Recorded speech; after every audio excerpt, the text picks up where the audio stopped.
Aïe aïe aïe aïe aïe, quelle soirée on aura vécu hier, j'ai même pas les mots les frères. Tout d'abord les frères, j'espère que vous allez bien, j'espère que vous allez mieux pour certains, j'espère aussi que vous passez un bon début de semaine. Malheureusement voilà, je pense que vous l'avez vu hier, défaite du Barça qui est plus que frustrante, et surtout la défaite du Maroc dans cette finale de CAN avec, enfin bref, une finale qui, avec un contexte qui était plus que déplorable, j'ai envie de dire, on va en parler de toute façon brièvement, mais ouais, une défaite du Barça qui est plus que frustrante. On est directement parti pour le débrief les frères.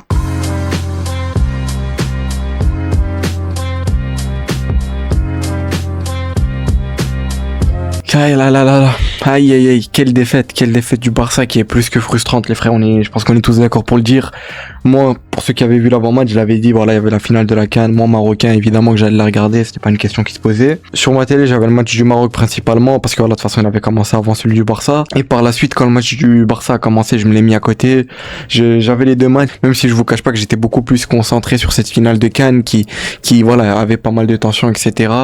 On voit encore une fois le contexte qui s'est passé autour de ça, on va en revenir. Je vais juste donner quelques mots, vraiment, j'ai pas envie de prendre 10 ans sur ça, voilà. Je pense que j'ai pas besoin de vous l'apprendre, vous l'avez tous vu, le Sénégal a remporté la finale de la CAN 1-0 dans les prolongations.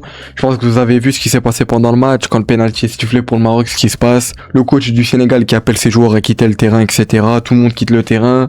Mendy, le gardien, qui te fait des signes, je pense que vous les avez vus, hein, comme quoi, à ce qui paraît, ils se font baiser. Enfin bref, excusez-moi du terme, mais c'est ce qui nous fait clairement. Ensuite, t'as leurs supporters, pendant que le penalty se tire, ils descendent comme des malades, et ils sont là, ils te tapent tout le monde, mais c'est juste lunaire, et c'est encore une fois pour ça que malheureusement, les frères, et vraiment, peut-être que certains vont me prendre pour un fou, mais l'Afrique n'avancera pas au niveau footballistique, et même hors football, parce que des images comme ça qui arrivent, c'était une finale de CAN, t'avais des Européens, t'avais des personnes de je ne sais quel pays qui ont vu ça, ils voient ça, ils se disent, mais ouais, mais encore heureux qu'on valorise pas cette CAN, et malheureusement, on peut que leur donner raison, quand tu vois ces images-là.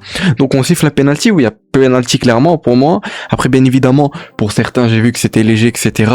Mais c'est comme le but qui est refusé de leur part, même si l'arbitre a sifflé bien avant qu'il marque, hein, dès qu'il a vu que Hakimi se fait pousser. Même si certains peuvent estimer que c'est léger, etc. Mais il y a faute. Elle est là la faute. C'est comme pour le penalty à penalty. Donc ensuite, ils te font retarder ça de 10 minutes. Sadio Mané, le seul homme que je respecte, le seul homme sénégalais que je respecte sincèrement, respect à lui, qui rappelle les joueurs et il leur dit clairement, on va jouer comme des hommes, un truc comme ça. Enfin bref. Ensuite, t'as ce penalty que Brahim Diaz vient de prendre. Je sais pas ce qui lui est passé par la tête, sincèrement. Il tente une panenka dans une finale déjà. Faut le faire parce qu'une panenka c'est très très compliqué à réaliser. Et en plus, au vu du contexte, enfin bref, je sais pas, choisis un côté, allume le côté. Et même si Mendy serait allé la chercher dans un côté, c'est pas grave. T'auras essayé, mais là, je pense que tout le peuple marocain, tout le monde, hein, on est plus que furieux contre Brahim. Et bien sûr, je retire pas ce qu'il a fait avant dans le tournoi. Ça a été l'un des jours les plus importants de cette équipe marocaine. Mais tu peux pas faire ça en finale. T'arrives en finale, t'as le penalty de la victoire. Il aurait marqué, ça aurait été fini. On aurait eu cette CAN. Après, bien évidemment, certains auraient crié peut-être au vol, au scandale. Enfin bref, ça c'est depuis le début de la CAN et c'est pour ça que je vais pas en revenir. Tous ceux qui disent ça, enfin bref. Voilà, je veux pas continuer ma phrase, mais bon, je pense que vous m'avez compris. Mais ouais, en tout cas, hier, une soirée pour moi, barcelonais marocain qui a été cataclysmique. Je vous jure, c'était un cauchemar. Parce que voilà, le match du Maroc a fini avant le match du Barça. Ensuite, voilà, j'ai coupé, hein, j'avais rien à faire. Je vais pas regarder le Sénégal soulever leur CAN. Alors que ce qu'ils montrent, leur coach a montré, j'espère qu'il va prendre une grosse sanction. Ce que j'ai vu, c'est qu'il y a une grosse sanction qui va tomber dessus. Donc, tu fais ça et après, t'arrives, après avoir gagné ton match, après avoir gagné la CAN, et tu dis, ouais, c'est vrai que j'ai un peu abusé, je m'excuse pour le football. Mais t'es ridicule. Ouais, je vous le dis, il est ridicule, frérot. Il est ridicule comme tous les joueurs sénégalais qui étaient là, ils sont rentrés au vestiaire. Mendy qui te fait ce signe là devant. Enfin bref, vous me voyez pas, mais vous m'avez compris. Il te fait ce signe, je pense, pour ceux qui ont vu le match. C'est catastrophique. Et c'est pour ça, encore une fois, que la CAN ne sera jamais prise au sérieux par beaucoup de personnes. C'est juste la vérité, les frères. Peut-être que certains vont me dire, mais t'es fou, qu'est-ce que tu racontes? Mais c'est encore une fois la vérité. Mais voilà, je vais pas encore en revenir dessus. On a perdu cette finale de CAN, c'est comme ça. C'est le football, malheureusement, c'est comme ça. T'arrives dans un match où le contexte est plus que tendu. Leur coach qui vraiment, je sais même pas comment il fait pour se regarder dans la glace, surtout quand tu vois qu'après il va en conférence de presse après le match, il sourit comme ça. Il l'a même pas fait parce que ça a débordé. Beaucoup de journalistes marocains lui ont dit c'est quoi ce manque de respect. Enfin bref, c'est ce qui est totalement logique et quand tu vois leurs supporters ce qu'ils font, enfin c'est juste lunaire. Ils ont tapé un mec ils tapaient les mecs avec le matériel qu'il y avait à côté. Enfin, pour moi, si je suis un Européen et que je vois ça, sincèrement, je rigole, je me mets à marrer parce que je me dis, qu'est-ce que c'est que cette compétition? Comment c'est possible? Mais je les comprends totalement. Et après, faudra pas venir me dire, la CAN, ça rivalise avec l'Euro ou je ne sais quoi. Déjà que la CAN rivalise rien qu'avec la Ligue des Nations où il y a 4-3 matchs qui se jouent et ensuite on en reparlera. Enfin bref. En tout cas, voilà. Je ferme la parenthèse à propos de ce match-là du Maroc. C'est comme ça, c'est le football. On reviendra plus fort. Malheureusement, l'Afrique était contre nous. Malheureusement, on a pu le voir depuis le premier match qu'on a joué. L'Afrique était contre nous. Malheureusement, c'est comme ça. T'organises une CAN, tu leur mets une bonne pelouse, des beaux stades, tu mets les joueurs dans les meilleurs hôtels du pays. Ça trouve quand même un moyen de te cracher à la gueule. C'est honteux. C'est honteux. Et c'est pour ça que hier, ça a été une soirée plus que frustrante. Parce que je m'attendais à au moins qu'on égalise dans ce match face à Sociedad parce qu'on mérite de gagner, mais tous les jours, et on va en revenir. Et t'es là, t'arrives et on n'arrive pas malheureusement. 9 minutes de temps additionnel donné par Gil Manzano. Et Gil Manzano qui lui aussi faudra ouvrir son dossier. Piqué avait très bien raison quand il lui avait dit cette phrase-là en 2020. Je sais plus exactement c'était en quelle année, peut-être 2021 plutôt. Mais il avait totalement raison à Piqué. Gil Manzano qui l'aille. Enfin bref, je vais pas encore partir en freestyle, mais Gil Manzano qui même tonton flic a été choqué de l'arbitrage. Il a été choqué, sachant qu'il y avait les mêmes arbitres à la VAR. Ou pour ceux qui s'en souviennent, on a rajouté à Lewandowski un pied carrément, un demi-pied, alors que c'était le pied à la Guerre, il me semble, un truc comme ça. Et on nous avait refusé le but. Dans ce match-là, on se fait refuser 3 buts. Surtout le but de Yamal où il y a jamais hors-jeu, pour moi jamais. Il y a des news encore qui sont sorties qui disent par archive au VAR, etc. qu'ils ont pris le mauvais angle, les gens de la VAR. Mais bon, est-ce que ça m'étonne ou pas? Sincèrement, c'est comme flic. Hein. Il a demandé est-ce que c'était le même arbitre qui nous avait arbitré, est-ce que c'était les mêmes personnes à la VAR. Il a dit ils ont réussi. Il a dit bueno trabajo, je ne sais ce qu'il a dit, flic. Même lui était choqué. De Jong qui de base, on sait que c'est un mec calme, chill. Il a totalement pété un plomb. Enfin, totalement pété un plomb, vous m'avez compris. Mais pour ceux qui ont vu quand ça l'a interviewé après le match, DAZN, Espagne, je crois qu'ils l'ont interviewé, si je dis pas de bêtises. Il l'interviewe et clairement il dit que Gil Manzano est un mec. Enfin, à deux doigts il l'insultait. Heureusement qu'il y avait, je crois, le bail qui gère les interviews du Barça qui lui a dit calme-toi, etc. pour pas qu'il déborde un peu trop, même si je pense pas qu'il allait déborder. Mais ouais, Gil Manzano qui nous l'a bien mis. J'ai l'impression que le match a été scripté parce que la veille, tu vois le Real Madrid gagner 2-0 face à Levante, ils reviennent à 1 point, tu sais que tu dois absolument gagner. Tu vas dans un match face à une Sociedad chez eux, donc déjà chez eux, on a vu l'ambiance qu'il y avait, c'était lunaire. Sachant qu'en plus Sociedad, il me semble qu'ils sont plus en forme à l'extérieur qu'à domicile, et comme par hasard, c'est nous via les relances à domicile. C'est comme avec Oyarzabal qui n'avait plus marqué depuis 2 mois, si je dis pas de bêtises.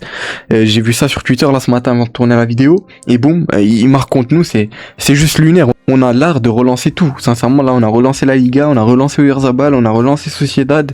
Enfin bref, parce que gagner contre un Barça aussi en forme, je pense que même eux se rendent pas compte comment ils ont gagné face à nous, parce que quand tu vois le nombre d'actions qui voulaient pas rentrer, Riméro c'est devenu Neuer Prime, on va chercher à comprendre, le frérot toute l'année il est mid, et il arrive contre nous, il nous arrête tout, Olmo il a mis 18 milliards de poteaux, Ferran encore une fois il a été très invisible quand je revois un peu le match, parce que hier je suis resté assez tard, déjà que j'arrivais pas à dormir avec la défaite du Maroc, cette défaite du Barça qui était encore plus frustrante, je me suis pas mal retapé d'highlight, je me suis retapé toute cette première mi-temps, et je peux vous dire qu'en première mi-temps, on mérite de marquer au moins 2 buts facilement, je sais pas comment Riméro a fait pour l'arrêter, surtout qu'on ouvre le score dès la 6ème, il me semble, avec ce but de Fermin qui est magnifique, ce bomba sur Adsol, avec cette récupération d'Olmo sur Kubo, qui a ensuite un but refusé par Gil Manzano, parce que voilà, il y a contact avec Kubo, je veux bien, le contact est assez léger, mais vas-y, pourquoi pas, il y a faute, mais sur leur but, leur premier but, ou je ne sais, le deuxième peut-être, t'as Olmo qui se prend une semelle, hein, une semelle dans le même style que Yamal avait reçu de Valverde au dernier Classico en Liga l'année passée où on gagne 4-3, si je dis pas de bêtises, là c'était 4-3, et non, Gil Manzano ne revient pas, afin de rajouter 9 minutes de temps de jeu alors qu'il doit y avoir au moins 10 minutes minimum. De Jong l'a dit, je lui ai posé la question, il lui a dit parce qu'il faisait que perdre du temps, il faisait que tomber Riméro, et même le jeu a été arrêté énormément de fois dans ce match-là, que ça soit avec les tacles sur Pedri, qui, faut en parler de ce tacle d'assassin de Solaire qui a failli tuer la cheville à Pedri, hein, faut en parler. Pedri, heureusement qu'il a une cheville qui est un peu souple et tout, même s'il y a des news qui viennent de sortir qui disent qu'il a un peu la cheville gonflée ou je ne sais quoi de gonflée, mais qui sera disponible face au Slavia Prague. Mais ouais, un tacle d'assassin, et tu rajoutes que 9 minutes de temps de jeu, De Jong, il vient lui parler tranquillement, il lui met jaune, enfin c'est, Gil Manzano, vraiment, cet arbitre-là, je sais pas est-ce que ça a été un envoyé de Pérez qui est venu nous plomber pour que le Real Madrid revienne à 1 point de nous, mais je vous jure qu'on vient de relancer la Liga encore une fois. On vient de relancer cette Liga encore une fois avec un Real qui, on va pas se le cacher, est dégueulasse. Mais bon, c'est comme ça. On va encore une fois relancer la Liga, va falloir se battre, va falloir enchaîner. Je sais même pas contre qui on joue le prochain match de Liga, mais il me semble que c'est encore un déplacement qui va pas être évident, peut-être au Oviedo, mais peut-être que je me trompe. En tout cas, je sais que ce mercredi-là, il y a le retour de la LDC, on va affronter le Slavia Prague chez eux, si je dis pas de bêtises. On n'aura pas de Lamine Yamal, donc ouais, ça fera place peut-être à Rooney, on aura l'occasion d'en parler. Mais Lamine, qui, j'ai envie de donner quelques mots par rapport à sa prestation, qui a été juste lunaire, monumentale. Un Lamine comme ça faisait depuis longtemps que j'avais pas vu un Lamine aussi en forme, mais malheureusement, ça n'a pas suffi. Lui qui te marque ce but-là, qui est jugé hors-jeu à ce qui paraît, alors qu'il y a aucun hors-jeu. Sachant qu'il y a des news qui disent que la VAR a pris le mauvais angle de Yamal, parce que fallait pas prendre cet angle-là, mais un autre. Enfin bref, honnêtement, ça m'étonnerait pas, parce que c'est les mêmes qui, l'année passée, ont rajouté à Lewandowski un pied, plus d'un pied et demi pour le mettre en hors-jeu. Je sais pas si on se rend compte, mais je crois qu'ils s'étaient plutôt trompé du pied de Aguerd et Levan, mais bon. Enfin bref, à la VAR, honnêtement, on sait pas, tu peux tout faire, hein. On n'est pas avec eux, je sais pas qui se foutent à la VAR, mais encore une fois, ils sifflent ce but hors-jeu, mais Yamal qui a fait vraiment une top perf. Il y a une news que j'ai vue là, avant de tourner la vidéo, je crois que la performance de Yamal hier face à Sociedad n'a plus été vue. On n'a plus vu une perf de Yamal comme ça depuis l'Inter l'année passée quand on se fait éliminer 4-3 là, le retour. C'est pour vous dire le niveau de Yamal, et ça fait extrêmement plaisir qu'il monte en puissance comme ça. Et même dans la globalité, je vous jure qu'on fait un très bon match. Sincèrement, je revois la première mi-temps surtout, ça joue extrêmement bien. Après, bien évidemment, il y a des joueurs qui te font encore une fois un match assez catastrophique, assez compliqué. J'ai envie de dire un Olmo qui, le nombre d'occasions qu'il a eu, enfin bref, il t'envoie des ballons en l'air comme ça. Ces ballons-là, tu les donnes à Fermin, tous les jours il te met le but, Fermin. J'ai envie de parler d'un Koubarsi où c'est encore très compliqué. Ce deuxième but qui est marqué directement après qu'on égalise, enfin c'est juste lunaire. Je crois qu'il doit dégager le ballon, c'est de mes souvenirs, et je sais pas qu'est-ce qu'il fait. Juan Garcia, malheureusement, il arrive pas à la capter. Le joueur qui l'a remis bien dans la boîte, Guedes totalement seul. Rashford, est-ce qu'il aurait dû aller le presser? Je sais pas, mais en tout cas Rashford dans l'attitude, c'est pas du tout encore ça. Même si c'est lui qui, dès qu'il rentre, il égalise, hein. Je crois que quelques minutes après, il nous égalise. Au début de l'action, Cancelo aussi qui a fait son entrée, qui a vraiment fait du bien. Même si on sait que défensivement, ça va pas régler nos soucis, loin de là, mais il fait quand même une assez bonne entrée, Cancelo, j'ai trouvé. Parce que sur l'égalisation, il vient, il te fait sa double feinte, sa spéciale.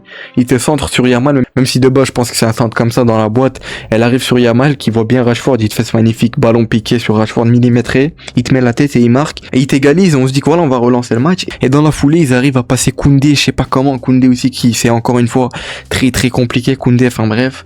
Il le passe, il centre, il met la tête. Juan Garcia n'arrive pas à la capter. L'autre, il arrive en courant, il la reprend, il la donne à Guedes. Juan Garcia qui essaye d'arriver en courant pour essayer de l'arrêter, malheureusement il y peut rien. Cancelo, Koubarsi qui couvraient tous les deux le premier poteau, et en vrai ils ont bien fait. Peut-être que Koubarsi aurait dû se mettre un peu plus au milieu, je sais pas, mais ouais, c'est frustrant ce match là, surtout que tu vois la possession, on est à 70, plus de 70% de possession. On finit avec un XG de 3,68 il me semble, c'est énorme. Rien qu'à la fin de cette première mi-temps, on est peut-être un XG qui est près de 2, je sais pas si on se rend compte du nombre d'occasions qu'on s'est créé dans ce match là. Et c'est pour ça que c'est une défaite frustrante, mais c'est pas une défaite où je vais être là à dire ah le Barça est en crise, le Barça va mal, c'est pas normal. Certes, ça vient casser notre série de 11 victoires consécutives, on aurait pu aller chercher la 12e, mais c'est comme ça, des fois c'est pas ton soir malheureusement, et là le Barça, ça n'a clairement pas été son soir. Là, je sais que les Madrilènes sont plus que contents, on leur relance la Liga alors qu'ils sont sur un niveau cataclysmique, il y a plus que 1 point d'écart avec eux, il y aura vraiment pas le droit à l'erreur. Et là, malheureusement, si le Real de leur côté ne font que enchaîner que des victoires, et nous aussi pareil, et j'espère, tout va se jouer au prochain Classico, malheureusement, encore une fois, et ça va te faire un Classico encore une fois, avec une tension plus que maximale. Déjà que le Classico prochain aura une tension, je pense, plus que maximale, rien qu'avec la finale de Supercoupe. Mais ouais, mais c'est triste de perdre ce match-là. Flick, il a dit clairement, il a dit qu'il est pas content de la défaite, mais sinon, dans le jeu, ça a vraiment été bon, et ça, on est tous d'accord pour le dire. Pedri, De Jong, en première mi-temps, c'est vraiment magnifique. Dès que je tournais la tête, je voyais que ça combinait bien tous les deux, même si en deuxième mi-temps, ils ont un peu plus eu du mal, ce que j'ai pu voir. La défense, pareil, il y a encore les mêmes problèmes. Un Koubarsi, c'est très compliqué. Koundé, pareil. Baldé, c'est pas possible. Baldé, honnêtement, on demande beaucoup plus de lui. T'as un profil qui est beaucoup plus offensif que défensif, et il apporte rien offensivement dans ces matchs-là, j'ai l'impression. Cancelo, il rentre, tu lui laisses même pas 5 minutes, il arrive, il te fait un truc, il te fait un centre, qui arrive sur Yamal. Certes, le centre n'est pas directement sur lui, mais il la récup, et ça te fait cette égalisation de Rashford. Rashford qui aurait pu être l'homme de la situation, parce qu'il nous égalise, etc. Malheureusement, non. On a eu aussi l'absence de Rafinha qu'on a appris en début de matinée avant que l'équipe ne voyage, etc. Que Rafinha ne voyagera pas avec l'équipe, il a été mis au repos. Flick a préféré le mettre au repos, il a pas voulu forcer avec lui pour qu'il soit disponible face à Prague, j'imagine. C'est sûr que ça, sans Rafinha, on n'est pas les mêmes, ça c'est sûr déjà, mais dans ce match-là, sincèrement, il y avait largement moyen de gagner le match sans Rafinha. Après, bien sûr, avec un Rafinha, je pense que facilement 2-3 occasions qu'on a raté ou qui ont tapé un poteau, lui les aurait marqués parce qu'on sait que c'est un joueur qui est énormément efficace, mais encore une fois, sans Rafinha, on perd un match. Il me semble que le Barça a perdu 5 matchs depuis le début de saison, et ces 5 matchs où Rafinha n'était pas là ou n'a pas débuté titulaire, je sais pas si on se rend compte de la stat, mais je pense qu'on la prend pas aujourd'hui. De toute façon, Rafinha est très très important pour le Barça, mais là il y avait clairement la place de gagner sans Rafinha, parce que quand tu vois comment on a dominé cette équipe de A à Z, après certes sur la fin ça devenait un peu plus compliqué, eux qui ont joué un bus, qui nous ont calé le bus, ils perdaient vraiment du temps sur tout ce qu'ils pouvaient perdre du temps, sur toutes les actions c'était la perte du temps, surtout avec ce carton rouge de Soler qui doit sortir avec un carton rouge bien avant, lui qui de tout le match il avait comme objectif de découper Pedri, je sais pas ce que c'était une instruction de leur coach. Pareil pour leur numéro 8 Turientes, il me semble que ça se dit comme ça, qui lui s'il sort pas à la 60e à peu près, je crois il sort, il prend un rouge facilement parce que toutes les fautes qu'il a fait sur Pedri c'était hallucinant. Enfin bref, encore une fois Gil Manzano qui nous la met dans le voilà, mais c'est comme ça. Mais c'est vrai que j'ai pas parlé de leur ouverture du score, leur premier but, mais le but ne doit jamais rentrer. Koundé encore une fois, il est là, il prend l'homme que Koubarsi a de base, il te colle carrément Koubarsi, t'as l'impression, et il te laisse Oyarzabal dans son dos, c'est impossible, tu peux pas faire ça dans le foot, tu peux pas. Oyarzabal, on connaît ses qualités, on connaît le joueur que c'est, il te reçoit un centre qui est parfait sur lui, même pas besoin d'un contrôle, il t'envoie ça directement comme ça, la frappe elle est très bien maîtrisée, très bien contrôlée de sa part. Juan Garcia malheureusement il peut rien faire. Après peut-être qu'il aurait un peu plus dû coller son premier poteau, je sais pas honnêtement, lui peut-être il s'attendait à ce qu'il lui croise la frappe peut-être, mais ouais cette frappe là il peut rien faire. Même le deuxième but qu'il marque là directement après notre égalisation, pour moi il peut pas faire grand chose. Ce que je peux reprocher à Juan dans ça, c'est peut-être quand il arrête la tête et qu'il la relâche mal comme ça. Après voilà, on sait que la tête a été puissante, c'est pas toujours logique, et en vrai on peut même pas en vouloir à Juan Garcia parce que le match était tellement bullshit, était tellement scripté, c'était juste pas notre soir. T'avais un Yamal qui était plus qu'en feu, on a plus vu ça depuis l'Inter de l'année passée, une perf comme ça, même si voilà je dis pas qu'avant il faisait des matchs de merde, loin de là, mais vraiment il était en feu, il passait tout le monde, il driblait tout le monde, et malheureusement il n'y a pas eu de réussite. Ferran Torres encore une fois c'est très compliqué dans le jeu, t'as Levan qui est rentré, c'est vrai que j'ai oublié de parler des entrants, mais Levan qui rentre, qui a même pas eu besoin de 10 minutes, il se crée déjà une tête, même si je crois il est en hors-jeu ou peut-être pas, mais une tête qui est magnifique. Rimero encore une fois qui te sort une tête réflexe. Rimero il était à son prime, c'était Neuer hier, j'avais l'impression, carrément à un moment donné je crois qu'il a embrassé son poteau parce que son poteau, je ne sais combien de fois il l'a sauvé, son poteau bien sûr, je parle du but, hein, le poteau, pas son poteau, vous m'avez compris. Je pense que vous m'avez compris, enfin bref, mais ouais, défaite qui est plus que frustrante. En plus hier une soirée, mais vraiment la soirée de merde, genre par référence, un dimanche soir de merde.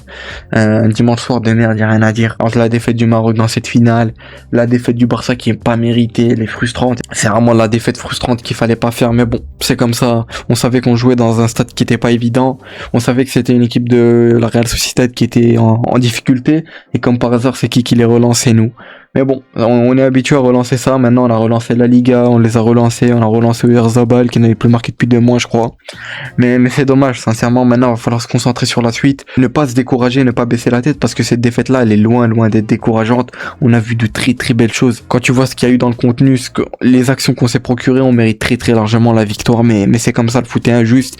Honnêtement, si on aurait pu juste gratter un point, c'est comme ça, le football est cruel. Des fois, quand c'est pas ton soir, tu peux rien malheureusement. Et il faudra pas oublier aussi Gil Manzano et ses amis de la VAR. L'arbitrage encore une fois qui nous aura bien truc. Enfin bref. Mais ouais, c'est après bien évidemment je me cache pas derrière l'arbitrage, hein, loin de là. Parce que ce qu'on a proposé c'est vraiment mérité de gagner, c'était juste pas notre soir. Mais l'arbitrage encore une fois c'est pas normal.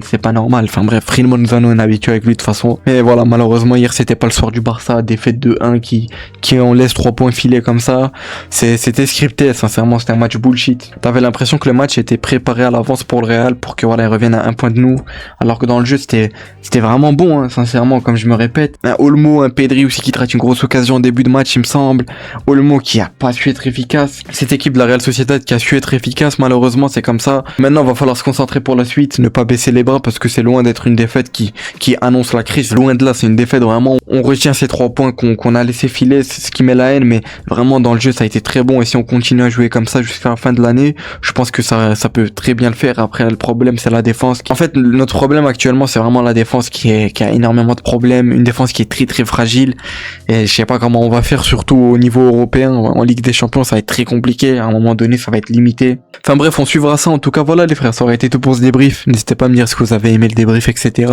J'ai sûrement dû oublier quelques actions peut-être que j'ai pas parlé parler, etc. Mais bon, comme je vous ai dit, j'étais plus concentré sur le Maroc, même si le Barça, j'ai regardé bien évidemment, mais j'étais pas aussi concentré que d'habitude, parce que voilà, t'avais 2 matchs, enfin bref, le contexte a fait que c'était comme ça. En tout cas, voilà, j'espère que vous aurez apprécié le débrief, les frères. D'ici là, portez-vous bien, on se retrouve déjà demain pour l'avant-match Barça-Prague en Ligue des Champions, match qu'il va falloir absolument gagner, on aura l'occasion d'en parler demain. Je vous souhaite un bon début de semaine, une bonne semaine, j'espère qu'on va s'en remettre pour mes amis marocains, barcelonais aussi notamment, j'ai envie de dire, de cette défaite du Maroc, de cette défaite du Barça, mais même si cette défaite du Barça est pas méritée, elle est plus frustrante qu'autre chose, mais voilà, c'est le football, c'est comme ça. Sincèrement, on aurait joué le match 10 fois, on l'aurait gagné 9 fois, mais voilà, on est tombé sur la seule fois où on l'a perdu, enfin bref, vous m'avez compris, je pense. En tout cas, voilà les frères, d'ici là, portez-vous bien, prenez soin de vous, on se retrouve déjà demain pour l'avant-match. Ciao les frères.